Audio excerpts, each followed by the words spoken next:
Hello friends, this video on motion part 10 is brought to you by examfear.com. No more fear from exam. So that was all about acceleration, at least even if not all, but at least the introduction of acceleration. You will study about speed, velocity, acceleration again in little more detail and in depth when you go to your class 11. So for now, to start with, you are good to go about the knowledge of speed, velocity, acceleration. So now let us look at the graphical representation of motion.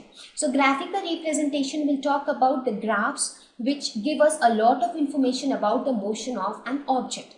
So previously, what are the different types of graphs which we have studied so far? We talked about distance time graph, we talked about position time graph, we have also talked about the velocity time graph. So now let us look at some of the graphs and let us see what do they interpret. So we will now talk about some of the velocity time graphs, because we have already spoken about the distance time graphs in our previous topic, right? So here let us talk of some of the velocity time graphs, and we will see that by looking at the graphs, what can we interpret about the motion of that object. So let us consider the first scenario where we have a plot like this. So everywhere velocity is along the y-axis and time is along the x-axis. So what does this show? This shows that the velocity increases. The first thing it shows is as time increases, velocity also increases, right? When time is 1. So normally, how do you know that what does this graph show? See, it is something like this. Let us suppose if this is time, this is velocity. When your time is here, your velocity is here. So you get this point. Again, when your time is here, your velocity is here. So you get this point. Your time is here, your velocity is here. So you get this point. So when you join these points, you get a straight line. Something like that, right? So that means as time increases, your velocity is also increasing. Correct? So that means the body has acceleration. Correct? So what kind of motion is it? This is uniformly accelerated motion. Why it is uniformly accelerated motion? Because velocity increases equally in equal intervals of time, right? So therefore this body will have a constant acceleration. The acceleration is constant here, correct? Let us consider the next graph where you have the velocity constant with time. So what does this show? This shows that even though your time keeps on increasing, but your velocity is constant at a value of 3. So velocity is constant. This implies that acceleration is 0. That means this body does not have any acceleration. So the body moves with uniform velocity. So this represents a uniform motion. That is, body moves with uniform velocity. So this is uniform motion. The third scenario where you have a straight line which is declining. That means as your time increases, the value of the velocity corresponding to that instant, when it is 1, when time is 1, your velocity was this much. When time is 2, your velocity is this much. When time is 3, your velocity is this much. That means with increase in time, your velocity is decreasing, right? So the velocity is decreasing. So now, whenever the velocity increases with time, we call it as acceleration. Whenever the velocity decreases with time, we generally use another term which is known as retardation.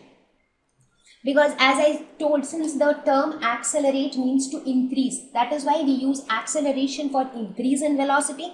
For decrease in velocity, we often call it as retardation, or sometimes it is also known as negative acceleration. So in this case, we say that it is uniformly retarded motion. It is why is it uniform? Because the decrease is uniform. See, for every 1 hour, the decrease is 1 kilometer per hour. First it decreased from 3 to 2, then it decreased from 2 to 1, then it decreased again from 1 to 0. So that it is decreasing uniformly. So this decrease in velocity with time is known as retardation or negative acceleration.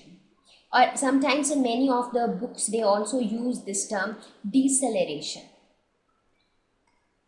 But most commonly we use the term retardation. Right? So these are some of the scenarios which are, these are some of the facts which are depicted by the velocity time graphs. So it was just to tell you that how the graphical representation of motion is also helpful. Just by looking at the graphs, you can tell about the motion of that object. We will look at another interesting thing here, that from the velocity time curve, we can also get displacement. In one of the previous slides, I told you that the slope of the velocity time graph gives acceleration, right? So now we will see how can we determine displacement from the velocity time curve. Now in order to determine that, let us take the simple example where the object is moving with uniform velocity. So how would the graph look like? If an object is moving with uniform velocity, that means the velocity is constant with time. So this is how your curve will look like. Now area under this velocity time curve would mean this area. It would mean this area. Right? Whenever we plot any curve, let us suppose if this is my velocity time curve, area under this curve would mean this area. Similarly, if this is my velocity time curve, the area under this would mean this area. Right? That is how we determine the area under any curve. So this is the area, correct? So what would be this area? This area will be equal to, let us suppose if this is O, this is A and this is B. So this will be equal to area of this rectangle would be nothing but OA into OB. What is OA? OA is nothing but time, and what is OB? It is nothing but, OB is representing the velocity. So area is nothing but velocity into time. Now by definition of velocity, we know that what is velocity? Velocity is change of displacement over time. Change of displacement over time. So velocity into time can be written as displacement. So therefore area under the curve is equal to the displacement. So from velocity time curve you can identify two things. Slope of the velocity time curve will give acceleration, and area under the velocity time curve will give you displacement. So what are the conclusion that we get from the position time graphs and the velocity time graphs? Slope of a position time graph gives us velocity. So velocity is what? Velocity is change of position with time. So change of position with time. That is why the slope of the position time graphs gives velocity. Similarly, slope of velocity time graph gives acceleration, because acceleration is nothing but change of velocity with time.